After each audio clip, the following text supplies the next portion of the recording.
Hi all. आज हम लोग जानेंगे ईआर डायग्राम क्या होता है। फॉर एग्जाम्पल आपको कहा गया कि आपको एक डेटाबेस क्रिएट करना है, वो भी लॉजिकल स्ट्रक्चर्ड वे में। तो आप क्या करेंगे, पहले तो सोचेंगे कि कैसे डेटा को ऑप्टिमाइज्ड वे में, इंटीग्रेटेड वे में और लॉजिकल स्ट्रक्चर्ड वे में रखना है। तो पहले आपको क्या करना है, विजुअलाइजेशन करना है। तो आप ऐसे अगर दिमाग में विजुअलाइज करेंगे तो आपको प्रॉब्लम हो सकता है, क्योंकि आप डेटाबेस को स्ट्रक्चर्ड वे में नहीं रख सकते हैं, कुछ भूल भी सकते हैं। तो इसीलिए हुआ ER diagram, that is entity relationship diagram. Entity relationship diagram एक विजुअल रिप्रेजेंटेशन होता है एंटिटीज के रिलेशनशिप बनाने के लिए। तो जो ईआर डायग्राम होता है वो एक मॉडलिंग टेक्निक होता है, जो कि हेल्प करता है डेटाबेस को डिजाइन करने के लिए। तो हम डेटाबेस को लॉजिकल स्ट्रक्चर्ड वे में अगर डिजाइन करना चाहते हैं तो हम ईआर डायग्राम का यूसेज कर सकते हैं। तो आप अगर फॉर एग्जांपल ले, आपको ज़्यादा पढ़ के फिर उसके बाद उसको एनालाइज करना, फिर उसको विजुअलाइज करना सही रहेगा, या फिर आपके पास अगर एक डायग्राम है उसको देख के आप रिप्रेजेंट करना चाहें तो वो सही रहेगा। तो ऑफ कोर्स आप एक विजुअलाइजेशन के लिए अगर आपके पास डायग्राम है तो आप जल्दी ही उस चीज़ को विजुअलाइज कर सकते हैं, आप जल्दी ही जान सकते हैं क्या रिलेशनशिप है। तो इसीलिए यह डायग्राम का इस्तेमाल होता है हमारे डेटाबेस क्रिएशन के लिए। तो इसीलिए डेटाबेस के लिए बहुत ही इंपॉर्टेंट होता है ईआर डायग्राम। तो इसीलिए हम एसक्यूएल में ईआर डायग्राम जानने की कोशिश कर रहे हैं इस वीडियो में। तो आप अगर देखें तो ईआर डायग्राम का कुछ की कंपोनेंट्स होते हैं, that is entities, attributes and relationship. Entities, attributes and relationship के बारे में हम आगे जानेंगे इस वीडियो में, तो जरूर पूरा देखिएगा। ये एंटिटीज क्या होता है? एंटिटीज रियल वर्ल्ड ऑब्जेक्ट्स होते हैं, जैसे कि क्लास, पर्सन और प्लेस। फॉर एग्जांपल यहाँ पे आपके पास एक कंपनी है, और एक कंपनी में आप देख सकते हैं एम्प्लॉय जो है वो एक एंटिटी है उस कंपनी का, और डिपार्टमेंट भी एक एंटिटी है। तो यहाँ पे आप देख सकते हैं दो एंटिटीज हैं, और उन दो एंटिटीज को हम रेक्टेंगुलर बॉक्स में रखे हैं। तो अगर हम एंटिटीज को रिप्रेजेंट करते हैं तो हम रेक्टेंगल में रिप्रेजेंट करेंगे। तो एंटिटीज हमेशा रेक्टेंगल में रिप्रेजेंट होता है, और वो रियल वर्ल्ड ऑब्जेक्ट्स होते हैं, जैसे कि क्लास, पर्सन और प्लेस। और यहाँ पे आप एग्जाम्पल देख रहे हैं, जैसे कि एम्प्लॉय, डिपार्टमेंट, एक कंपनी का, वो होते हैं एंटिटीज। तो फिर अब चलते हैं, देखते हैं एट्रीब्यूट क्या होता है। एट्रीब्यूट का मतलब होता है, फॉर एग्जाम्पल यहाँ पे आपके पास एम्प्लॉय जो है वो एंटिटी है। तो एम्प्लॉय का कुछ प्रॉपर्टीज भी होगा, जैसे कि नेम होगा, एम्प्लॉय आईडी होगा, एज होगा, एड्रेस होगा। तो ये सब प्रॉपर्टीज, जैसे कि name, employee ID, age, address, ये एक एम्प्लॉय का क्या है, प्रॉपर्टी है। तो इसीलिए अगर एंटिटीज का प्रॉपर्टी कोई एग्जिबिट करे तो उसको हम कहेंगे एज एट्रीब्यूट्स। तो जो एंटिटी का प्रॉपर्टीज को एग्जिबिट करता हो उसको हम एट्रीब्यूट्स कहेंगे, और एट्रीब्यूट्स को हम क्या करेंगे, ओवल शेप में रिप्रेजेंट करेंगे एक ईआर डायग्राम। तो अब चलिए देखते हैं एट्रीब्यूट्स कितने टाइप्स के होते हैं। एट्रीब्यूट्स होते हैं चार टाइप के, जैसे कि की attribute, composite attribute, multi valued attribute, derived attribute. आपके पास यहाँ पे एक एग्जाम्पल है एम्प्लॉय। तो एम्प्लॉय जो है वो आपका एंटिटी है, वो आपको पता है। तो एंटिटी आपका पता है, और उस एम्प्लॉय का कुछ कैरेक्टरिस्टिक होगा या फिर प्रॉपर्टी होगा, जैसे कि name, employee ID, phone number, address, age. तो उन प्रॉपर्टीज को हम क्या कहेंगे, एट्रीब्यूट्स। और डिफरेंट एट्रीब्यूट्स को अब चलिए समझते हैं। तो पहला की एट्रीब्यूट। की एट्रीब्यूट आपका एम्प्लॉय आईडी होगा एक एम्प्लॉय का, क्योंकि ये एक यूनिक होता है। तो एम्प्लॉय आईडी जो है यूनिक होता है, इसीलिए हम इसको की एट्रीब्यूट कहेंगे। एम्प्लॉय आईडी को की एट्रीब्यूट कहा जाता है।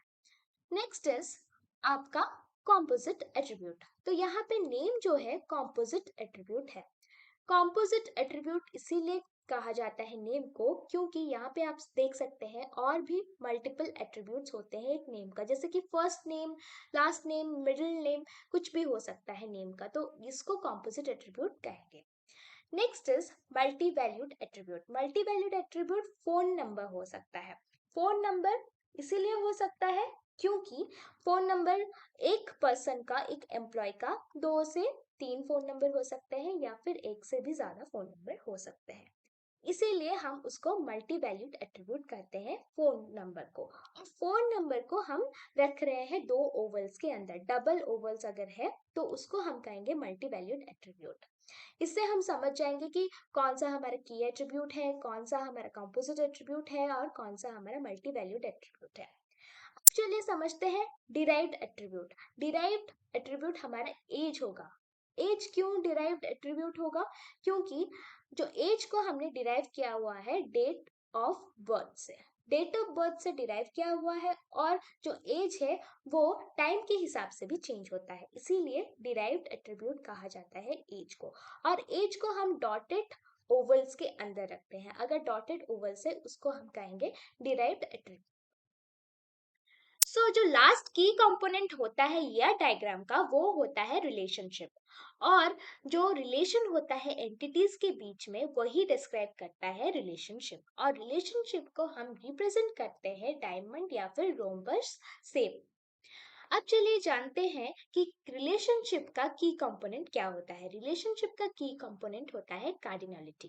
कार्डिनलिटी रेफर करता है number of instance of one entity, number of instance मतलब occurrence, occurrence of one entity that is associated with the number of instance of another entity in a relationship। एक relationship में कितनी बार एक entity का दूसरे entity के साथ कितनी बार रिलेशनशिप बना है, वो कार्डिनलिटी डिसाइड करता है या फिर डिफाइन करता है।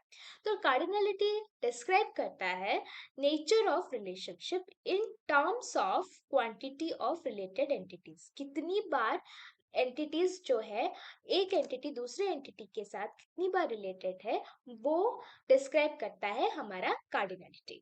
अब कार्डिनलिटी जो होता है वो डिफरेंट टाइप्स के होते हैं। वन टू वन रिलेशनशिप होता है, that one is to one. One to many, that is one is to N. N represent करता है मेनी को, तो वन टू मेनी रिलेशनशिप इसको कहा जाता है, और इसे वन इज टू एन भी कहा जाता है। Many to one relationship, that is n is to 1। many to many relationship, that is n is to n। पहला जो कार्डिनलिटी का रिलेशनशिप है वो है वन टू वन रिलेशनशिप या फिर वन इज टू वन। यहाँ पे आपके पास एंटिटी है एम्प्लॉय एंटिटी, दूसरा है लोकेशन एंटिटी। राज जो है वो बिलोंग कर रहा है बैंगलोर लोकेशन से, जॉन जो है वो बिलोंग कर रहा है मुंबई लोकेशन से। राज जो है वो एक ही लोकेशन को ही बिलोंग कर सकता है, अब राज तो बहुत सारे लोकेशंस को बिलोंग नहीं कर सकता। इसका मतलब एक एंटिटी का जो है वो दूसरे एंटिटी के साथ एक ही बार ऑकरेंस हो रहा है, तो इसीलिए इसको कहेंगे हम one is to one relationship. तो यहाँ पे जॉन का ऑकरेंस और मुंबई का ऑकरेंस भी एक ही बार हो रहा है, तो इसीलिए one is to one relationship में है। तो मुंबई का जैसे कि मल्टीपल टाइम्स उसका ऑकरेंस नहीं हो रहा है दूसरे एंटिटी के साथ, इसीलिए इसको कहेंगे one is to one relationship. Then again one to many relationship. अब वन टू मेनी रिलेशनशिप क्या होता है, यहाँ पे आप देख सकते हैं एम्प्लॉय एक एंटिटी है, स्किल्स एक आपका एंटिटी है। तो राज के पास तीन स्किल्स है, दैट इज माई स्किल एक स्किल है उसके पास, दूसरा स्किल है उसको आता है पाइथन आता है, तो दूसरा स्किल उसका हो गया, तीसरा स्किल उसका जावा हो गया। मतलब राज जो है वो तीन स्किल्स जानता है। तो जो राज का ऑकरेंस एक पर्सन का यहाँ पे ऑकरेंस और एक एंटिटी के साथ मेनी टाइम्स हो रहा है, तो इसीलिए हम कहेंगे इसको one is to many relationship. यहाँ पे जॉन को देखिए, जॉन का जो है, जॉन जो पर्सन है एक, उसका एक ही बार ऑकरेंस हो रहा है और एक एंटिटी के साथ, इसीलिए इसको कहेंगे one is to one relationship. तो जॉन जो है one is to one relationship में है, लेकिन राज जो है वन इज टू मेनी, मतलब राज को बहुत सारे स्किल्स आते हैं, एक से भी ज्यादा स्किल्स आते हैं। जब एक से भी ज्यादा हो तो उसको हम मेनी में काउंट करेंगे। अब जाएंगे हम many to one relationship. Many to one relationship opposite होता है वन टू मेनी का। तो यहाँ पे आप देख सकते हैं कि जो राज, जॉन, रीम, जैक वो बिलोंग कर रहे हैं ERP डिपार्टमेंट को। तो यहाँ पे आप देख सकते हैं एम्प्लॉय जो है एक एंटिटी है और आपका डिपार्टमेंट एक एंटिटी है।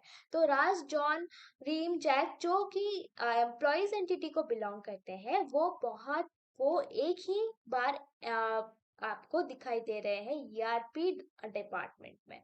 तो ये बहुत सारे एम्प्लॉयज, जो मेनी एम्प्लॉयज हैं, वो एक ही बार रिलेशनशिप बना रहे हैं और एक एंटिटी के साथ। तो ये आपका हो गया मेनी टू वन रिलेशनशिप। तो यहाँ पे मेनी एम्प्लॉयज एक ही डिपार्टमेंट के साथ रिलेशनशिप बना रहे हैं। तो डिपार्टमेंट एंटिटी का एक ही जो है ईआरपी डिपार्टमेंट, उसी के साथ बना रहे हैं बहुत सारे एम्प्लॉयज रिलेशनशिप, इसीलिए इसको मेनी टू वन कहा गया। Next is many to many relationship. अब मेनी टू मेनी रिलेशनशिप क्या होता है? देखिए, राज जो है वो बिलोंग कर रहा है आपका वन प्रोजेक्ट को, प्रोजेक्ट नंबर वन को, और जो राज जो है वो बिलोंग कर रहा है प्रोजेक्ट नंबर 5।